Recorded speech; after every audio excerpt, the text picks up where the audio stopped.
नमस्कार साथियों, online study with RJ में आप सभी का स्वागत है। और आज हम बात करने वाले हैं उत्तराखंड के प्रमुख लोक नृत्यों के संबंध में। फ्रेंड्स, ये वीडियो बहुत ही महत्वपूर्ण है क्योंकि आपके परीक्षा के दृष्टिकोण से इस टॉपिक से एक ना एक प्रश्न अवश्य ही आने वाला है। तो आप अपने 5 मिनट दीजिए और अपना जो सिलेक्शन है, और उस सिलेक्शन में आप जो लोक नृत्य से संबंधित जितने भी क्वेश्चन कोई बनते हैं, हर परीक्षा में यहाँ से क्वेश्चन आए हैं, तो आप अपने सिलेक्शन को सुनिश्चित कीजिए और 5 मिनट इस वीडियो को देखिए। और उत्तराखंड के तमाम जितने भी क्षेत्र हैं, उन तमाम क्षेत्रों में जितने भी लोक नृत्य होते हैं अलग अलग क्षेत्रों में और अलग अलग उत्सवों पर, उन सभी लोक नृत्यों को इस वीडियो में रखा गया है। तो फ्रेंड्स, मेरे साथ बने रहे शुरू से लेकर और लास्ट तक। शुरू करते हैं आज की वीडियो। गढ़वाल क्षेत्र का तलवार ढाल के साथ किए जाने वाला नृत्य है और इस नृत्य को हम कहते हैं सरों नृत्य के नाम से ये जाना जाता है।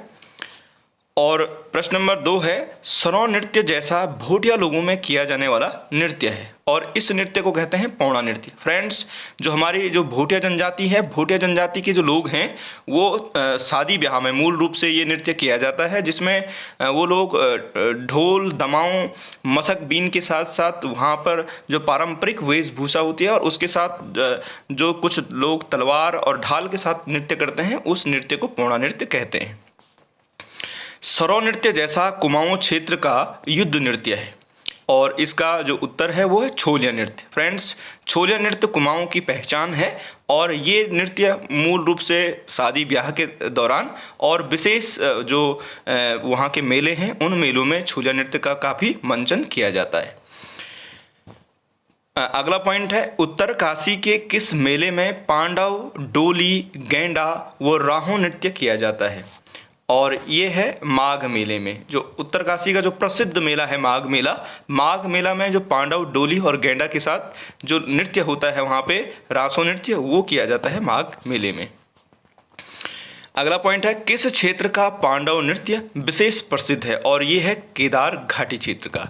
रुद्रप्रयाग में जो केदार वैली है, मंदाकिनी जो वैली है, वहाँ का जो पांडव नृत्य है वो पूरे उत्तराखंड में प्रसिद्ध है। चाली और भौर से अंत होने वाले मंडाण नृत्य को कहा जाता है और ये है केदार नृत्य।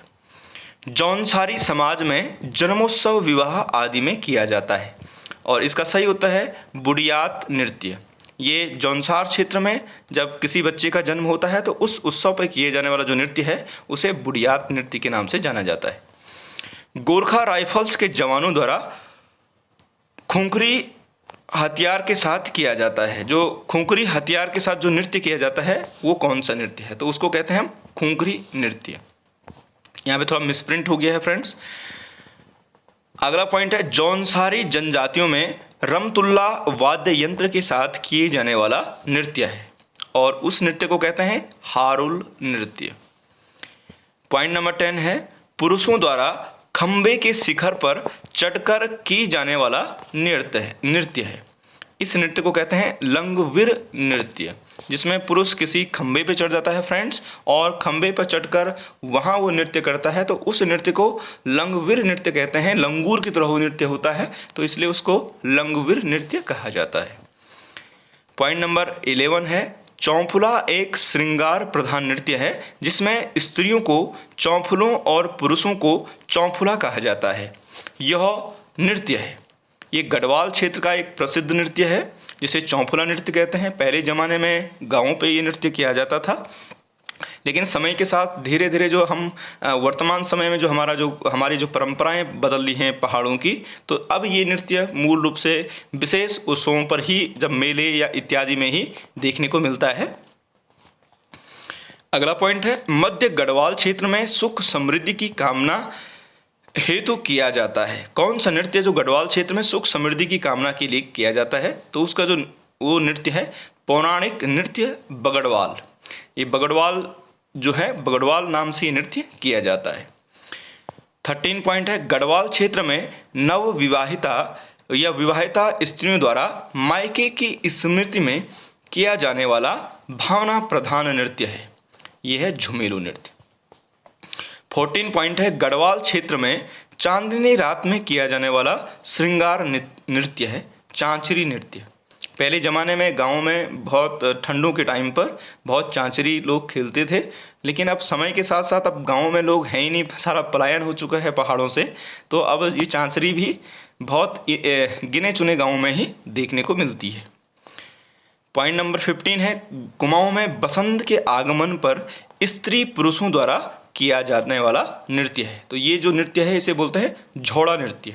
ये कुमाऊं में जब बसंत ऋतु आती है मार्च अप्रैल के महीने में, तो उस समय स्त्री और पुरुष दोनों इस नृत्य में भाग लेते हैं, तो ये नृत्य है झोड़ा नृत्य। गढ़वाल क्षेत्र में बालक बालिकाओं द्वारा किया जाने वाला मनोरंजक नृत्य है। इस नृत्य को बोलते हैं घुघुती नृत्य। ये बहुत ही महत्वपूर्ण है।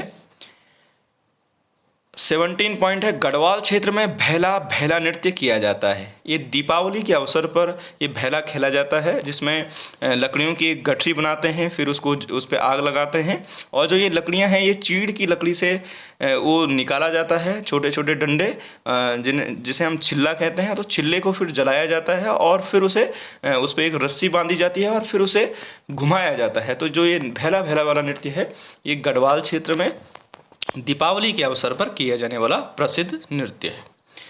पॉइंट नंबर 18 है, कुमाऊं क्षेत्र में गीत गायन प्रतियोगिता के रूप में दिन रात किया जाने वाला नृत्य है। तो ये नृत्य है बैर नृत्य। इसमें ये बहुत महत्वपूर्ण है। इसमें गीत गायन की प्रतियोगिता होती है और ये दिन रात चलने वाला नृत्य है, और इस नृत्य को कहते हैं बैर नृत्य। पॉइंट नंबर 19 है, कुमाऊं क्षेत्र में मेलों में किया जाने वाला नृत्य है। ये भगनौल नृत्य है। और आज का लास्ट पॉइंट है, पिथौरागढ़ में 7वें 8वें के अवसरों पर या 7वें 8वें के अवसर पर आयोजित गौरा महोत्सव में किया जाता है। तो जो नृत्य किया जाता है उसे खेल नृत्य कहते हैं। तो फ्रेंड्स, ये आज की वीडियो थी उत्तराखंड के विशेष लोक नृत्यों पर आधारित, और इसी तरीके से जो महत्वपूर्ण टॉपिक रहेंगे उत्तराखंड पर, उन टॉपिकों पर मैं वीडियो लाता रहूँगा। और फ्रेंड्स, आपसे मेरी विशेष रिक्वेस्ट रहेगी कि आप यदि मेरे चैनल पर यदि नए हैं तो मेरे चैनल को आप सब्सक्राइब कीजिए और शेयर कीजिए, कमेंट करना ना भूलिए। यदि आपको परीक्षा से संबंधित यदि किसी महत्वपूर्ण टॉपिक पे यदि कोई वीडियो बनानी हो तो आप ज़रूर मुझे बताइएगा। ये जो वीडियो मैंने बनाई है ये परीक्षा वाणी जो हमारी उत्तराखंड से संबंधित बुक है वहाँ से लिया गया है और प्रमाणिक बुक है। तो फ्रेंड्स, थैंक यू, आप मेरे चैनल पर आए, इसके लिए आपके लिए बहुत बहुत धन्यवाद।